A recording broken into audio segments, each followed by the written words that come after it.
What is up, everyone? Welcome back to my channel, and if you are new here, welcome. My name is Caitlin. Today we're going to be doing kind of an unexpected video for myself, as in I never really anticipated making this video, nor did I think that I wanted to make this video.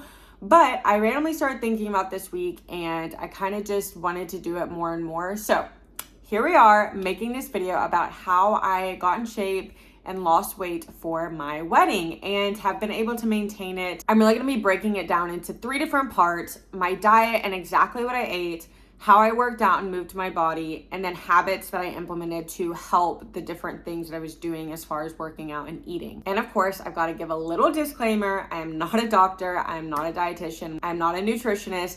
I am simply just sharing my experience and what worked for me and how I ultimately ended up feeling really good, as well as losing fat and reaching some of my goals that I had for when I was putting on that wedding dress. Let's just get into all the juicy stuff. Number one, let's talk about my diet. It's important to know that everything that I did choose to eat was for 2 reasons.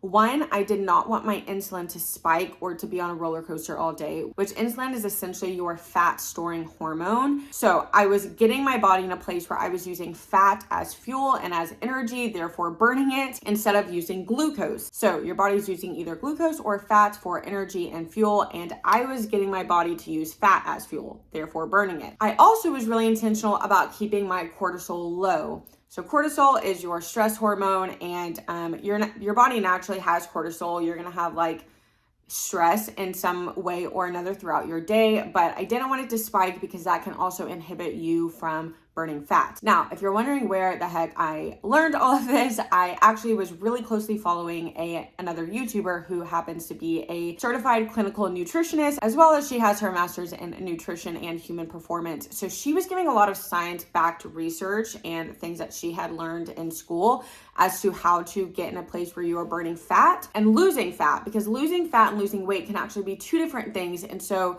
she talks a lot about how you can target losing fat. Now, to get into the nitty gritty of what I was eating, the first thing that I would do when I would wake up, other than chug some water, is I would make some bulletproof coffee. I'm sure a lot of you know what bulletproof coffee is, but if you don't, I basically would make coffee and I would put, I think, like a tablespoon of coconut oil in it, as well as a tablespoon of cocoa butter. And so it would melt into the coffee, and then I would blend it, which made it really frothy, by the way. And then I would actually add a dash of, I think it was Ceylon cinnamon. Hopefully no one is LOLing because I don't actually remember.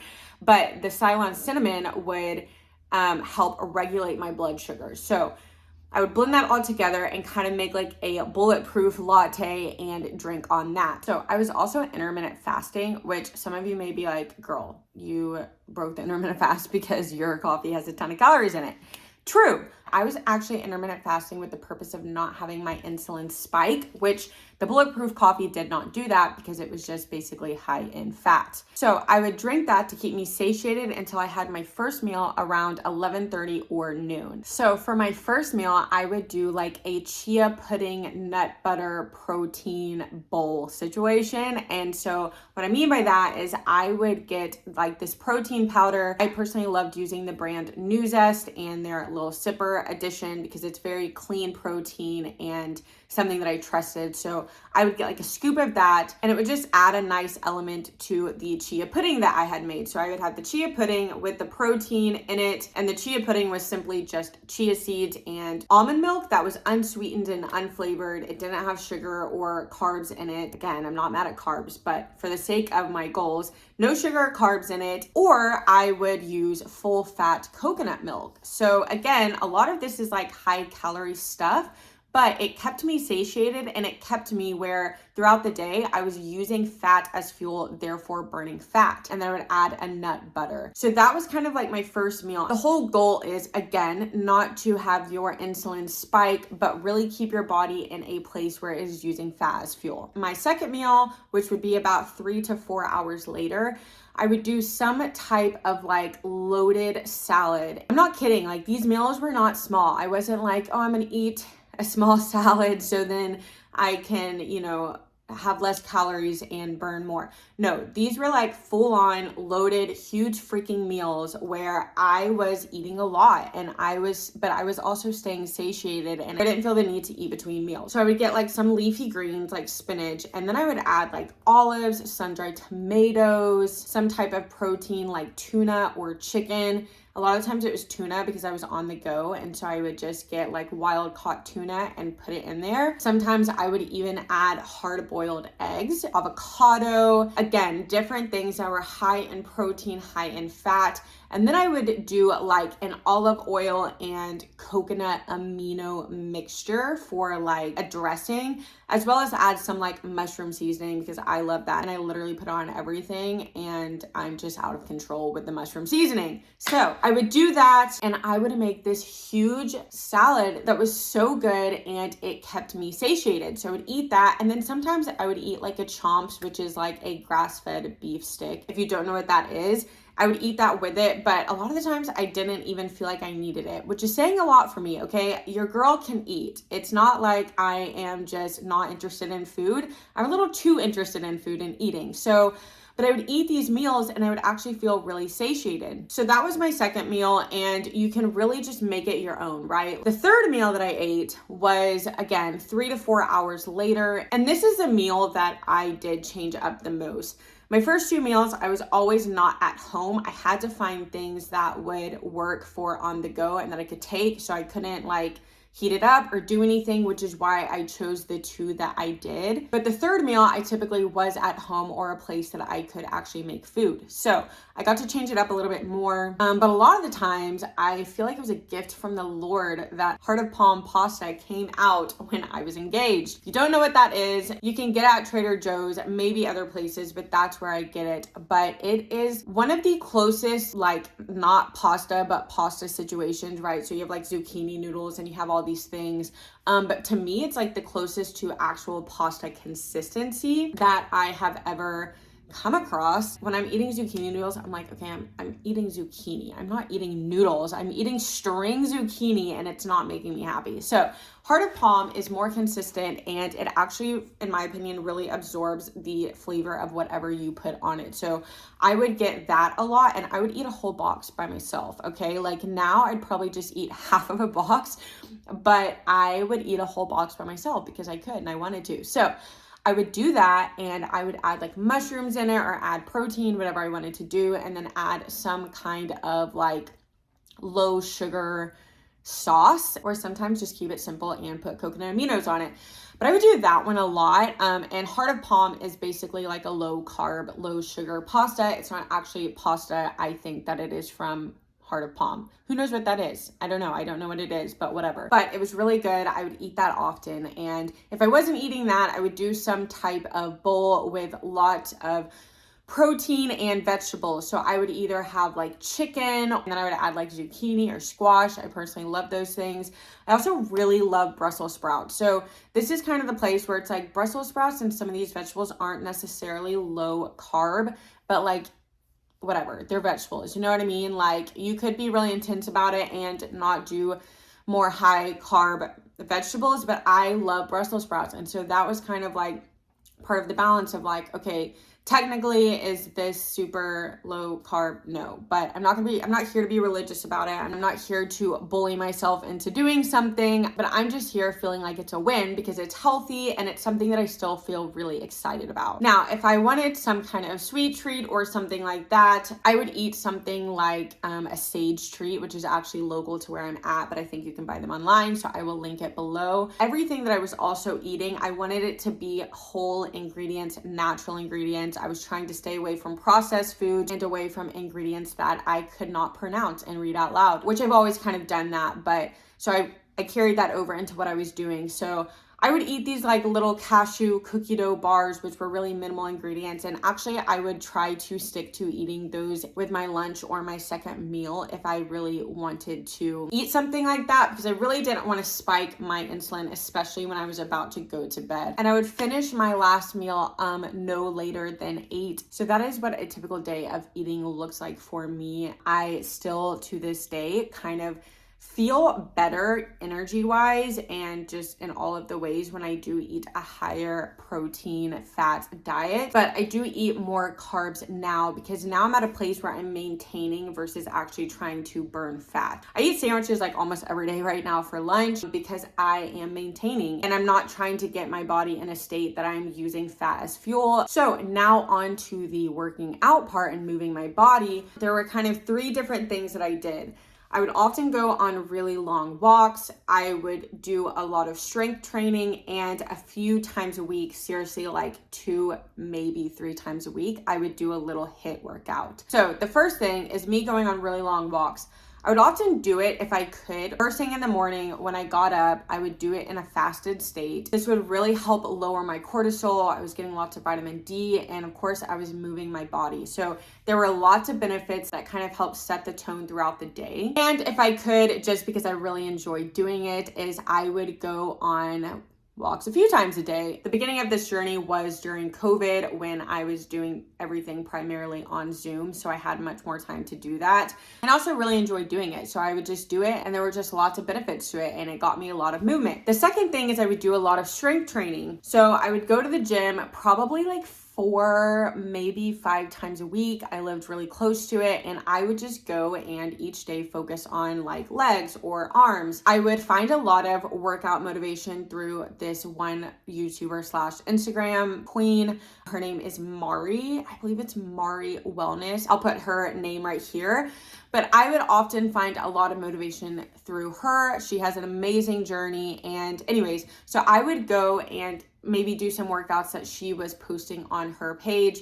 And I would just focus on really gaining strength, because when I'm growing stronger and my muscles are growing, my body actually needs to burn more calories at a resting state to simply exist. So that was kind of my goal, is I really wanted to grow in my strength and tone up, as well as getting the benefits of burning more calories at a resting state. Now, HIIT workouts, I wouldn't do as much, and that's for a few reasons, actually mainly one, is HIIT workouts typically spike your cortisol, which can ultimately inhibit you from losing weight.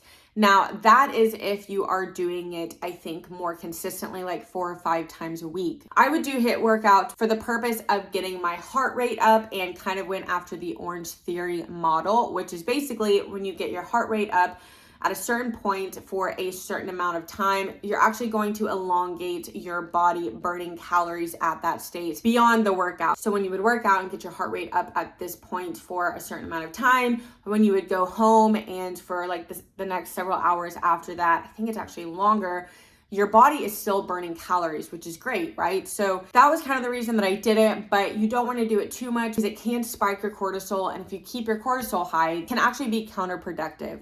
So those are the 3 things that I really did. Was I went on long walks. I would get a lot of movement in throughout the day. I did a lot of strength training and weightlifting, and I also did a few times a week HIIT workouts. Lastly, a few habits that I would implement is I really was intentional about getting a really good night's sleep.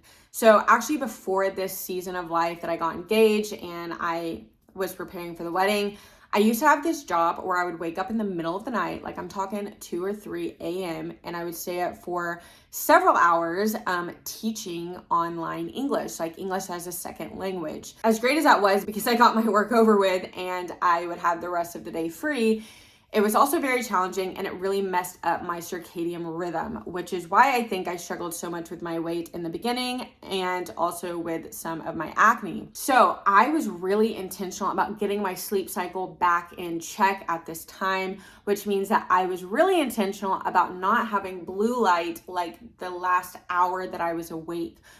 Even sometimes 2. So I would not watch TV. I would get off my phone. I would eliminate blue light, because when you have blue light right before you go to bed, it actually prohibits your body from producing melatonin, which is your natural sleep hormone that is going to help you go to sleep, and not only go to sleep, but get into a deep sleep, which is very important for your body. So this is one of the ways that I worked with myself and not against myself, It felt like an easy thing that I could do as I eliminated blue light so then I could make sure I could get into a very deep, restful sleep. And it was great. It made a big difference in how I woke up, how I was feeling, and really helped my body do what I was trying to help it do, which was burn fat. It also helps you not wake up with so much cortisol. I do believe your cortisol is more like spiked when you first wake up, but it helps it not be so spiked. And again, I learned all of this from Autumn, but everything that she teaches is science-backed and things that she learned. Another thing that I would do is after I ate, almost every time I would get up and move and walk around because it would really help with digestion. So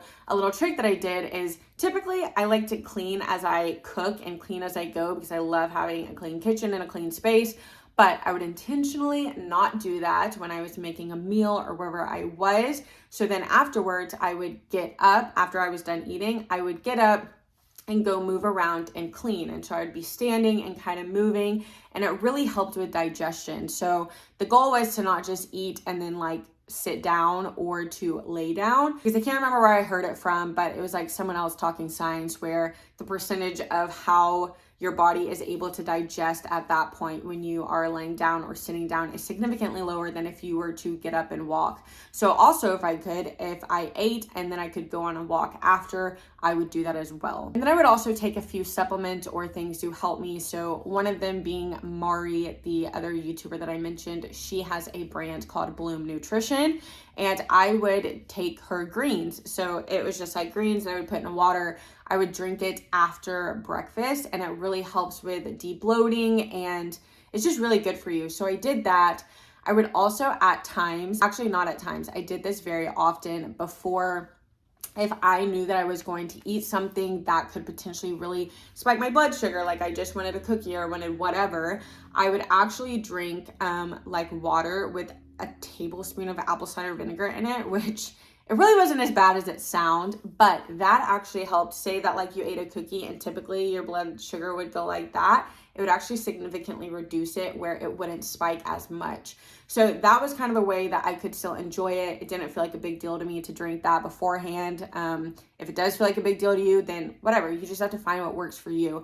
But that was something that was kind of like a nice supplement to help me. And lastly, I was incredibly patient with myself. It is so easy to just want this to be an overnight thing as much as I want it to be. It is not. So it's so tempting to eat one good meal and then go look in the mirror and be like, okay, am I at my dream state?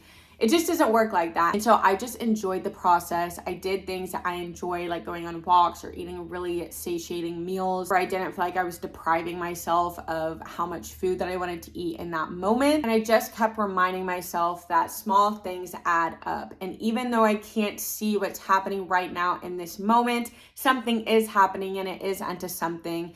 And it did. It was really great and really rewarding when I started seeing differences, when other people started seeing differences, and I ultimately reached my goal. And now I'm at a place where, like I said, I'm able to maintain it. I'm not eating just the high fat, high protein diet, although I do feel good on that. I'm also eating carbs, and I'm at a place that it feels really good and it's maintainable. So I hope this information was helpful for you. If you are on a journey to burn fat, just remember to be kind to yourself and to be patient, to love yourself along the way, because you ultimately want to work with yourself and not against yourself. Make sure you comment, like, and subscribe. That really helps out my channel, and I will see you next time.